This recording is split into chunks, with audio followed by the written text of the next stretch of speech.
Araling Panlipunan 4, Quarter 3, Week 1, Matatag Curriculum. Para sa layunin, natatalakay ang kahalagahan ng mga elemento ng pagkabansa. Natatalakay ang konsepto ng bansa. Naiisa-isa ang mga elemento ng pagkabansa. Nakakapagbigay halimbawa ng mga katangian ng isang bansa. Nakapagpapakita ang kahalagahan sa mga elemento ng isang bansa sa iba't ibang pamamaraan at likhang sining.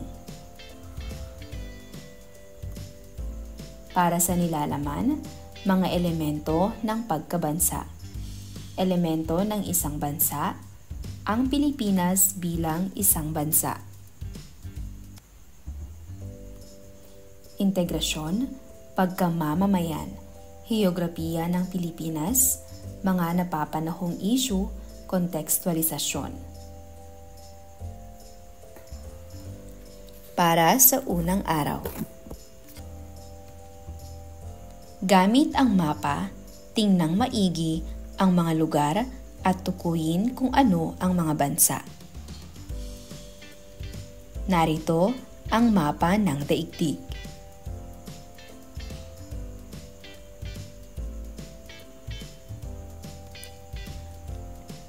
Ang nakita kong bansa mula sa mapa ay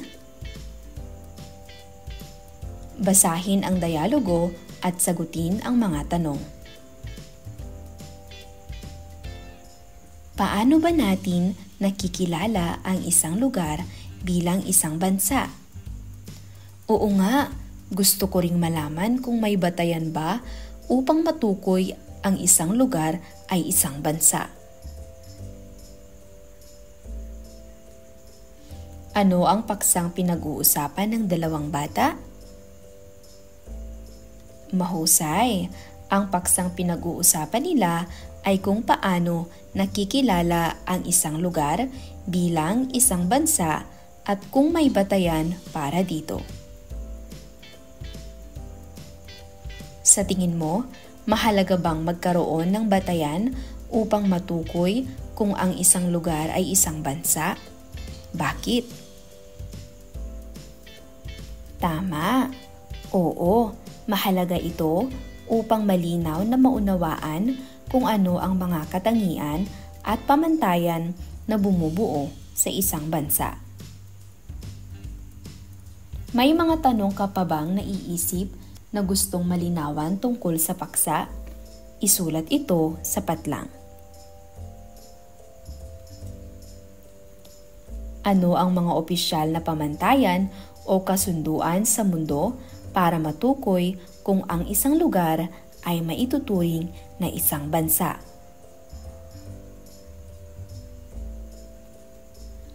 Buo salita, susing salita ng aralin. Tukuyin ang mga konsepto tungkol sa aralin. Gawing gabay ang mga pahayag na makikita sa ibang hanay upang matukoy ang konsepto. Una, kapangyarihan ng pamahalaang mamahala sa kaniyang nasasakupan. Ano ang tawag dito? Tama, ito ay soberanya. Pangalawa, lawak ng lupain, katubigan at himpapawid ng isang bansa. Magaling, ito ay teritoryo. Pangatlo, ito ay organisasyong politikal na naglalayong magtatag ng kaayusan at magpatupad ng programa para sa mamamayan. Ang sagot ay pamahalaan. Sumunod, ito ay pangkalahatang tawag sa mga taong nakatira sa isang teritoryo na tumutukoy sa populasyon ng isang bansa. Ano ang tawag rito? Mahusay, mamamayan. Para sa pamprosesong tanong, ano ang bumubuo sa isang bansa? Magaling! Ang bumubuo sa isang bansa ay ang teritoryo, tao o mamamayan, pamahalaan, at kalayaan o soberanya. Bakit kailangang malaman ang mga bumubuo ng pagkabansa? Magaling! Kailangang malaman ito upang maunawaan ang pagkakakilanlan, karapatan at responsibilidad ng isang bansa sa loob ng pandaigdigang komunidad. May ituturing ba nating bansa ang Pilipinas? Mahusay!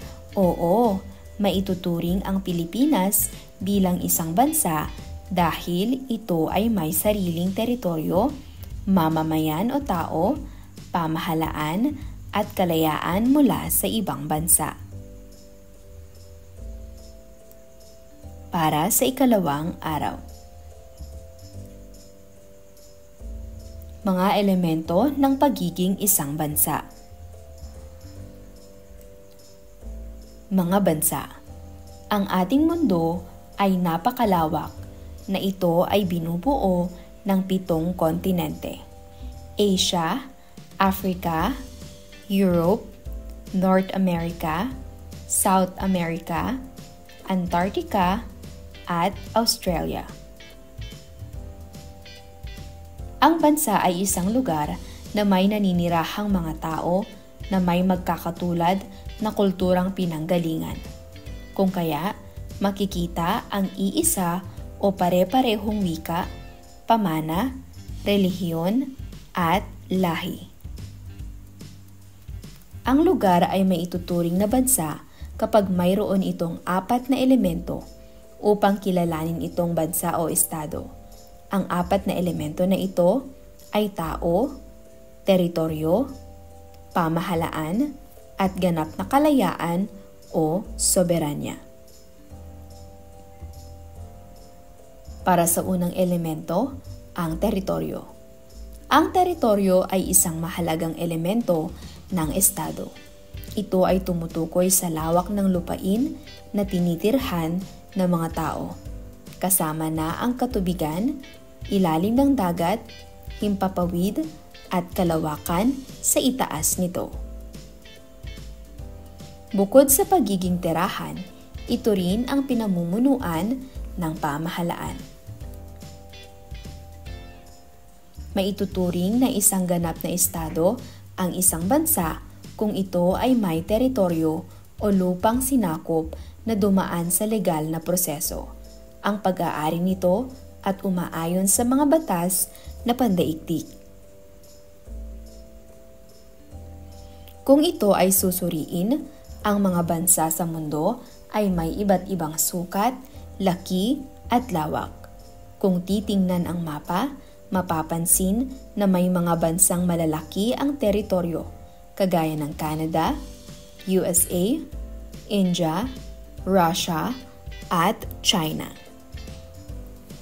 Mayroon din namang mas maliliit na bansa kagaya ng Vatican City, Singapore, at Taiwan. Gaano man ito kalaki o kaliit, kinikilala lahat ng bansa. Ayon sa batas pang-internasyonal, ang kanilang pantay-pantay na kalagayan at karapatan na pausbungin ang kanilang lugar. Pangalawa ay ang tao o mamamayan. Mga grupong naninirahan sa loob ng isang teritoryo. Mga mamamayang gumagalaw sa isang lipunan at siyang bumubuo sa populasyon ng isang bansa. Bilang bahagi ng bansa, tungkulin ng isang mamamayan na maging tapat sa bansa, paglingkuran ito at ipagtanggol sa panahon ng panganib at digmaan. Ang isang bansa ay magiging maunlad kung ang kanyang mga mamamayan ay produktibo, nagkakaisa at sumusuporta sa pamahalaan. Sa pagkamit ng mga layunin at adhikain sa ikabubuti ng buong sambayanan. Pangatlo ay ang pamahalaan. Ang pamahalaan ay isang organisasyon na may kakayanan na gumawa at magpatupad ng batas sa isang nasasakupang teritoryo. Ito rin ay may kapangyarihan na magbigay ng mga pangangailangan ng mamamayan ng nasasakupang teritoryo. Layunin nito na magtatag ng kaayusan at mapanatili ang isang sibilisadong lipunan. Sa buong mundo, may iba't ibang uri ng pamahalaan. Maaaring monarkiya o demokrasya, presidensyal o parliamentarya, at federal o unitaryo. Sa pamahalaan ng bawat bansa, masusing pinaplano ng mga namumuno ang kanilang mga programa para sa ikagaganda at ikauunlad ng bansa. Ang pang-apat ay ang soberanya. Ang soberanya o ganap na kalayaan ay ang pang-apat na elemento ng isang estado. Ang soberanya ay ang pagkakaroon ng isang bansa ng kapangyarihang makapagsarili at pamahalaan ang buo nitong nasasakupan. Ito ang pinakamataas na kapangyarihan ng estado upang magpatupad ng kagustuhan nito sa pamamagitan ng mga batas. Mayroong dalawang anyo ng soberanya, panloob at panlabas. Ang panloob na soberanya ay ang pangangalaga ng sariling kalayaan. Ang panlabas na soberanya naman ay ang pagkilala ng ibang bansa sa kalayaang ito.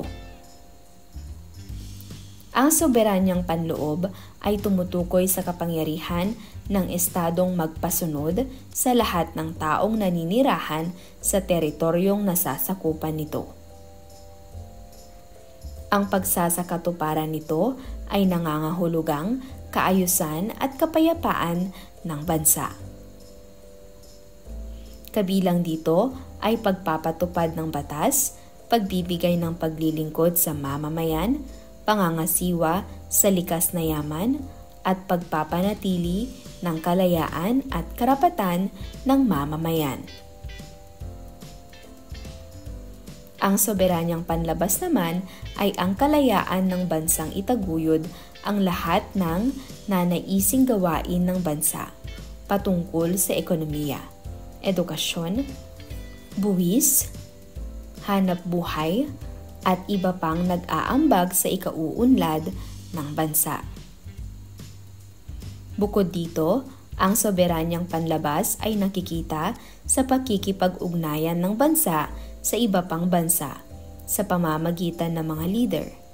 Ang mga kilalang simbolo ng soberanya ay watawat, salapi, at opisyal na sagisag ng bansa. Kung nagkulang sa isa o higit pa sa alinman sa apat na binanggit na elemento o katangian ng pagiging isang bansa, hindi ito kailanman matatawag na isang bansa. May mahigit 200 na bansa ang nagtataglay ng apat na elemento ng pagiging ganap na bansa sa kasalukuyan. At isa rito ang bansang Pilipinas. Ilan pang lugar sa mundo na maituturing na bansa ay ang Australia, Canada, China, France, Japan, United States of America, at United Kingdom. Sagutin ang mga sumusunod na tanong. Ano kaya ang mangyayari sa isang lugar o bansa kapag walang tao o mamamayan? Tama, kung walang tao o mamamayan, ang isang lugar ay hindi maituturing na bansa dahil ang mga tao ang bumubuo sa lipunan at nagbibigay ng pagkakakilanlan sa lugar. Pangalawa, naniniwala ka bang ang pamahalaan sa isang bansa ay nakatuon upang magbigay ng magandang serbisyo o tulong sa mga mamamayan? Ipaliwanag ang sagot. Mahusay, oo, dahil layunin ng pamahalaan na magtatag ng kaayusan at magbigay ng mga serbisyong makatutulong sa pag-unlad ng mamamayan at ng bansa. Ibahagi ang mga kahulugan o konseptong maaaring iugnay sa mga elemento ng pagkabansa sa pamamagitan ng talaang ito. Elemento ng pagkabansa: teritoryo, pamahalaan, mamamayan, at soberanya. Narito ang mga maaaring maging kasagutan. Para sa teritoryo, ang lawak ng lupain at katubigan na tinitirhan ng mga tao. Ang himpapawid, ilalim ng dagat at kalawakang nasasakupan ng isang bansa. Para naman sa pamahalaan, ang organisasyong gumagawa at nagpapatupad ng mga batas. Ang nagbibigay ng mga serbisyo at kaayusan sa nasasakupan nito. Para sa mamamayan, mga taong naninirahan sa loob ng teritoryo ng isang bansa. Nagbibigay ng suporta sa pamahalaan at nagtataguyod ng kaunlaran ng bansa. Para sa soberanya, ganap na kalayaang magpatupad ng mga batas sa loob ng teritoryo. Kalayaang makipag-ugnayan sa ibang bansa at itaguyod ang sariling interes. Gamit ang mapa ng daigdig, magbigay o magtala ng tig-3 bansang makikita rito ayon sa sukat at kalupaan nito. Isulat ang sagot sa tamang hanay. Narito ang mapa ng daigdig.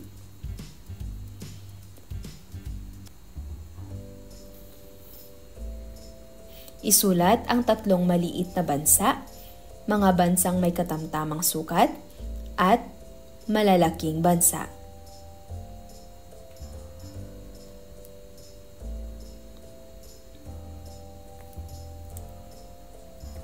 Atin na itong sagutan.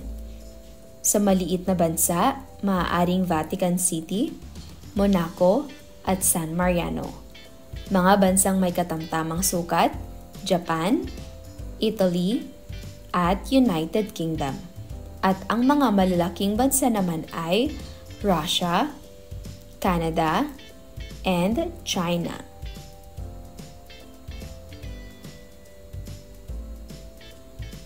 Ibigay ang hinihingi ng mga sumusunod. Isa-isahin ang mahalagang katangian o elemento ng isang bansa. Ang mahalagang katangian o elemento ng isang bansa ay ang teritoryo, mamamayan, pamahalaan, at soberanya.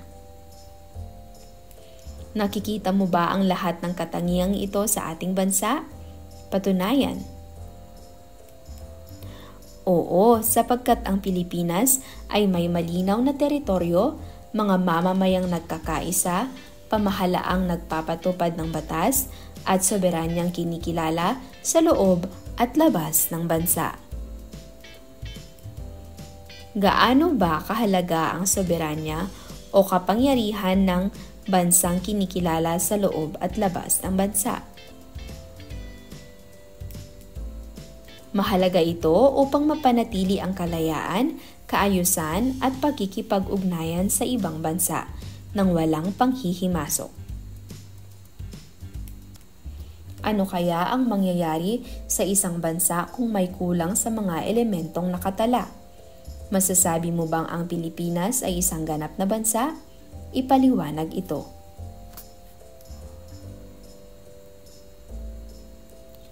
Tama, hindi ito maituturing na isang ganap na bansa at maaaring magdulot ng kaguluhan at kawalan ng pagkakakilanlan. Masasabi mo bang ang Pilipinas ay isang ganap na bansa? Ipaliwanag ito. Mahusay, oo, sapagkat taglay nito ang 4 na elemento ng isang bansa at kinikilala ito bilang isang estado sa pandaigdigang komunidad. Kaugnay na paksa, mga elemento ng pagiging isang bansa. Bagaman marami ang mga bansang kinikilala sa buong mundo, ay mayroon pa ring sa kasalukuyang hindi maituturing na bansa dahil hindi pa ito ganap na malaya. Ang mga ito ay tinatawag na kolonya, isang bansang sakop ng isa pang malakas na bansa. Kadalasan, ang mga bansang ito ay walang kalayaan o kapangyarihan. Mayroon din namang mga bansang ang tawag ay protectorate. Ang mga bansang ito ay sakop ng ibang malakas na bansa, kung saan ang mga ito ay tumatanggap ng tulong o proteksyon mula sa bansang sumakop nito batay sa nabuong kasunduan. Sa tulong ng mga iba't ibang issue at mga impormasyon, alamin ang mga detalyeng nagpapatunay na ang Pilipinas ay isang bansa. Teritoryo ng Pilipinas. Mayroong iba't ibang dokumento ang nagpapatunay na ang Pilipinas ay may sariling teritoryo. Ayon sa Saligang Batas ng 1987, Artikulo 1, ang Pilipinas ay binubuo ng Kapuluang Pilipinas kasama ang lahat ng mga pulo at mga karagatang nakapaligid dito. Lahat ng iba pang mga teritoryo na nasa ganap na kapangyarihan o jurisdiction ng Pilipinas na binubuo ng kalupaan, katubigan, himpapawirin, dagat teritorial, ilalim ng dagat, kailaliman ng lupa, mga karagatang insular at puok submarina. Bukod dito, naging gabay na rin sa kabuoang teritoryo ng bansa ang doktrinang pangkapuluan o Archipelagic Doctrine ng United Nations Convention on the Law of the Sea or UNCLOS noong Disyembre 10, 1982. Pinagtitibay ng UNCLOS ang kabuoang hangganan ng teritoryo ng bansa na nakapaloob sa batayang guhit o baseline. Ang baseline ay isang likhang isip na guhit na nagpapakita ng kabuoang ng teritoryo. Ang sakop ng Pilipinas ay umaabot sa 12 milya sa paligid magmula sa baseline. Bukod dito, maituturing rin na kabilang sa Pilipinas ang nasa may 200 na milya mula sa baseline bilang exclusive economic zone ng bansa. Sa bahaging ito, malaya ang mga mamamayan ng bansang gamitin, galugarin at pangalagaan ang mga likas na yamang naririto. Bakit kailangang bigyang pansin at halaga ng isang mamamayang Pilipino ang teritoryo o nasasakupan ng kanyang bansa? Tama, kailangang bigyang pansin ng mamamayang Pilipino ang teritoryo ng bansa dahil ito ay may malaking epekto sa ating kalayaan, seguridad at kalagayang pang-ekonomiya. Ang mga likas na yaman o proteksyon ng bansa ay nakasalalay sa wastong pangangalaga at pagkilala sa ating mga hangganan. Ano-ano ang suliraning kinakaharap ng bansa patungkol sa kanyang anyo, sukat, lawak o hangganan?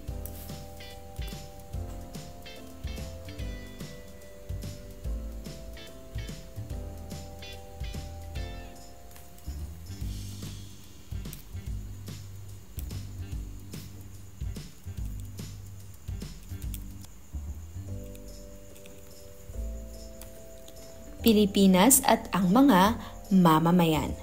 Bilang mamamayang Pilipino, tungkulin nating makiisa sa mga gawaing nagpapalakas at nagsusulong ng pag-unlad ng bansa. Ilan sa mga ito ay ang sumusunod. Ano ang iyong tungkulin bilang mamamayang Pilipino?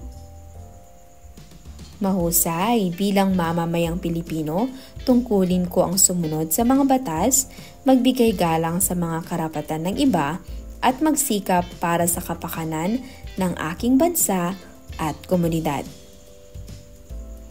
Ano ang iyong magagawa para sa ikauunlad ng bansa? Mahusay, maaari akong tumulong sa mga proyekto para sa kapakanan ng bayan, magtaguyod ng tamang edukasyon, at maging responsableng mamamayan na nag-aalaga sa kalikasan at nagsusulong ng kapayapaan. Pilipinas at kanyang mga karapatan. Ang Pilipinas ay kagaya rin ng isang tao na may tinatamasang karapatan. Ang mga ito ay karapatang ipagtanggol ang sarili, karapatan sa pantay na trato, karapatan sa ari-arian, jurisdiksyon at diplomasya. Una, karapatang ipagtanggol ang sarili. Ang Pilipinas ay gumagawa ng paraan o hakbang upang ipagtanggol ang sarili sa pamamagitan ng paggamit ng lakas o puwersa upang labanan ang anumang bantang, panganib o pananakop. Ang halimbawa nito ay ang pagpapalakas ng puwersang militar. Pangalawa, karapatang pantay na trato at sa ari-arian. Malaki man o maliit ang bansa ay mayroon itong pantay-pantay na karapatang protektahan ang kanilang mamamayan, gumamit ng karapatan at makipag-ari ng teritoryong kanyang nasasakupan. Jurisdiction. Ito ay ang karapatan ng isang bansa na saklawan ang mga tao o mamamayan na nasa loob o labas ng bansa.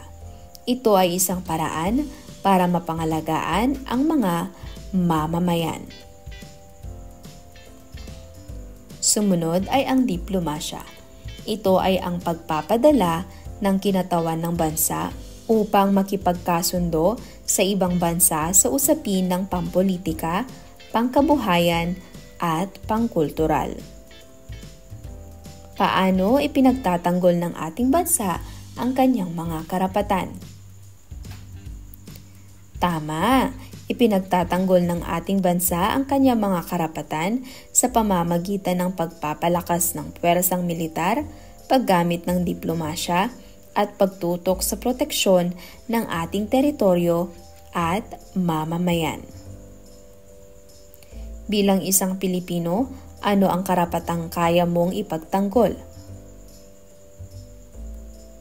Bilang isang Pilipino, kaya kong ipagtanggol ang aking karapatang mabuhay ng malaya, magkaroon ng pantay na trato at magtanggol sa aking mga ari-arian.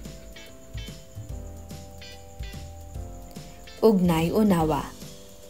Magtala ng mga maaaring gawin sa pamamagitan ng pagkumpleto sa mga pahayag upang maipakita ang ipinagmamalaki at pinahahalagahan mo bilang Pilipino sa bansang Pilipinas. Pagkatapos nito ay iyong bubuuin ang konklusyon sa loob ng kahon.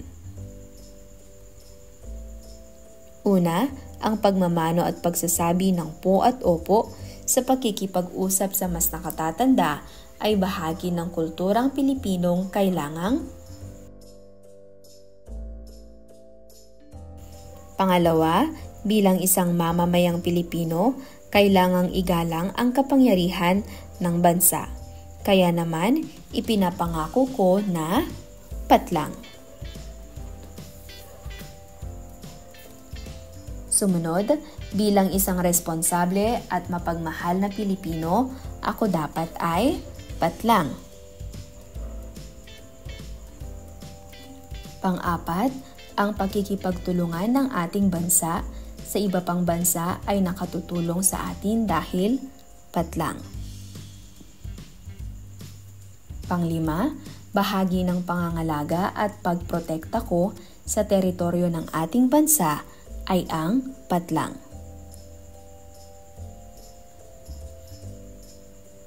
Bilang isang Pilipino, kailangan kong pahalagahan at ipagmalaki ang aking sariling bansa dahil patlang.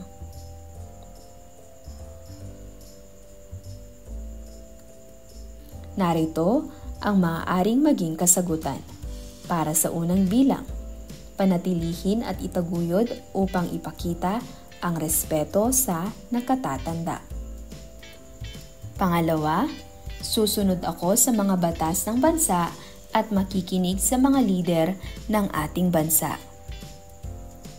Pangatlo, makikipagtulungan sa kapwa, mag-aaral ng mabuti at magsisilbing halimbawa sa mga kabataan.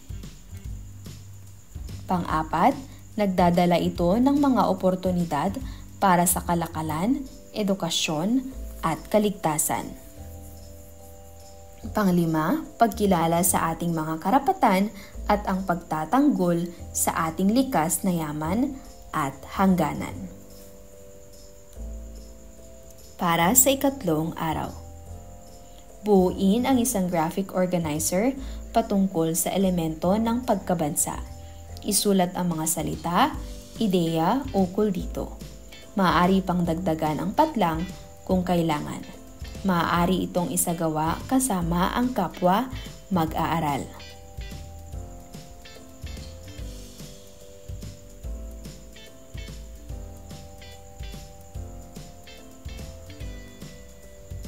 Sulat-ulat. Matapos nito, ang mga mag-aaral ay kanilang ilalarawan ang isang bansa sa pagsusulat ng talata. Ang bansa ay patlang. Narito ang maaaring maging kasagutan. Ang bansa ay isang lugar na may sariling teritoryo, mamamayan, pamahalaan at kalayaan. Ito ay tahanan ng mga tao na nagkakaisa sa ilalim ng iisang kultura, wika at tradisyon.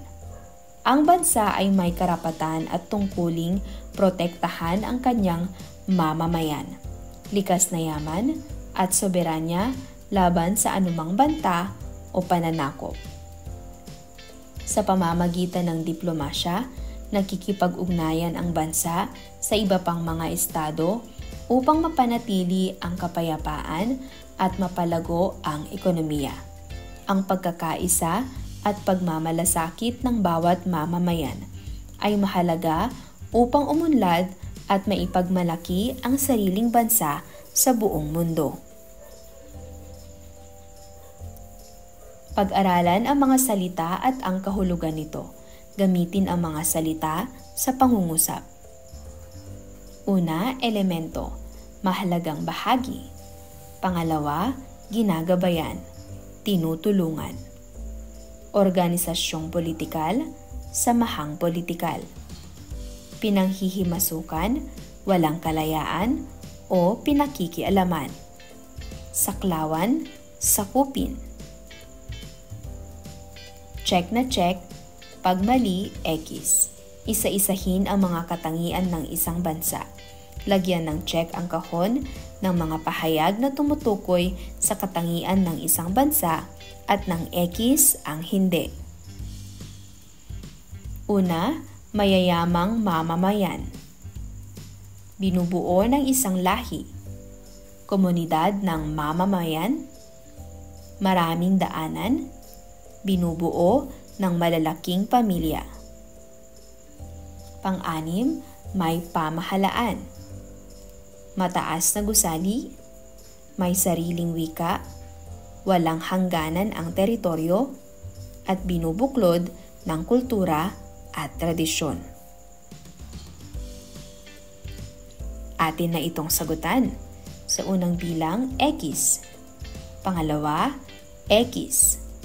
Pangatlo, check. Pang-apat, X. Panglima, X. Pang-anim, check. Pang-pito, X. Pang-walo, check. Pang-siyam, X. At pang-sampu, check. Para sa ika-4 na araw, lagyan ng check ang bilang ng pangungusap na nagsasabi ng elemento ng isang lugar para maituring na isang bansa at X kung hindi. Gawin ito sa sagutang papel. may mga mamamayang naninirahan sa bansa. Pinamamahalaan ng iba pang bansa. Binubuo ng tao, pamahalaan at teritoryo lamang. May sariling pamahalaan na kinikilala at sinusunod ng mga mamamayan. May sariling teritoryo na tumutukoy sa lupain at katubigan, kasama na ang himpapawid at kalawakan sa itaas nito. Atin na itong sagutan. Sa unang bilang, check. Pangalawa, X. Pangatlo, X. Pang-apat, check. Pang-lima, check.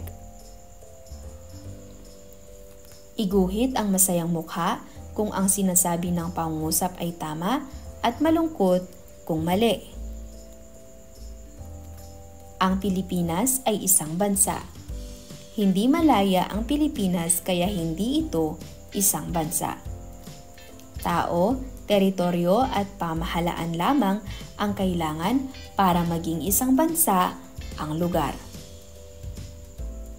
Ang China ay maituturing na isang bansa dahil ito ay malaya, may sariling teritoryo at pamahalaan at may mga mamamayan. Ang lugar na pinakikialaman ng ibang bansa at walang sariling pamahalaan ay hindi maituturing na bansa.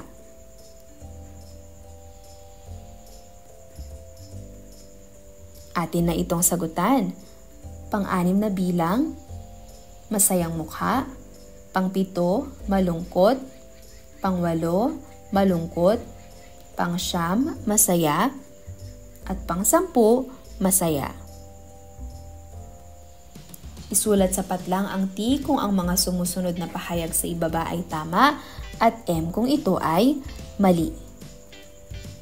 Mga taga-ibang bansa ang namamahala sa Pilipinas.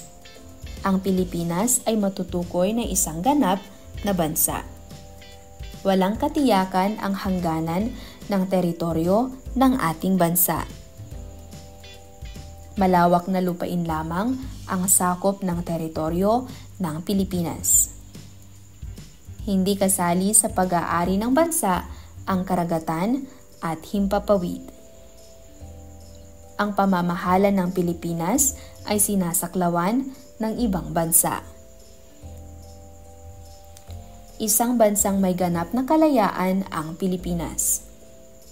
Binubuo ng mahigit 10,000 katao lamang ang populasyon ng ating bansa. Kawalan ng pamahalaang nangangasiwa ay isang elemento ng pagiging bansa. Tao, teritoryo, pamahalaan at soberanya o ganap na kalayaan ang mga elemento sa pagiging bansa. Mga taga-ibang bansa ang namamahala sa Pilipinas. Ang Pilipinas ay matutukoy na isang ganap na bansa. Walang katiyakan ang hangganan ng teritoryo ng ating bansa. Atin na itong sagutan. Pang-11 bilang, M. Sumunod, T. 13, M. 14, M. 15, M. 16, M. 17, T. 18, M. 19, M. 20, I, T. Tukuyin ang mga lugar kung ito ay bansa o hindi.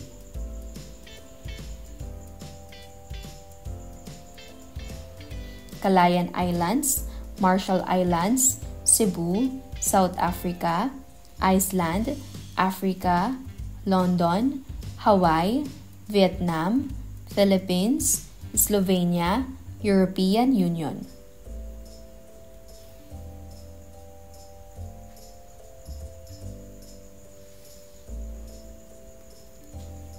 Palaisipan, sagutan.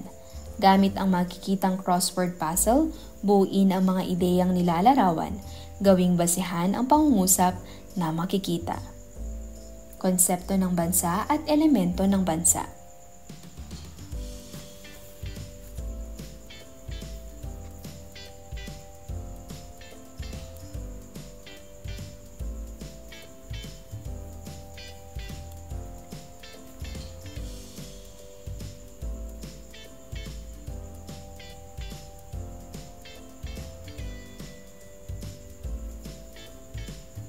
Narito ang mga tamang sagot.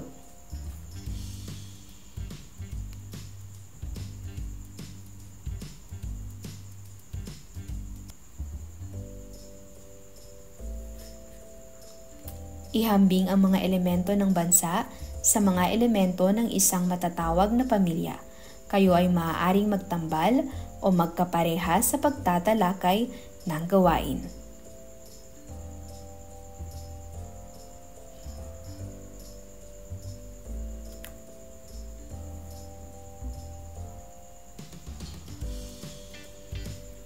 Narito ang mga maaaring maging kasagutan.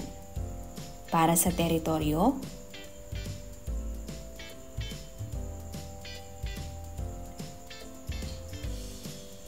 tao,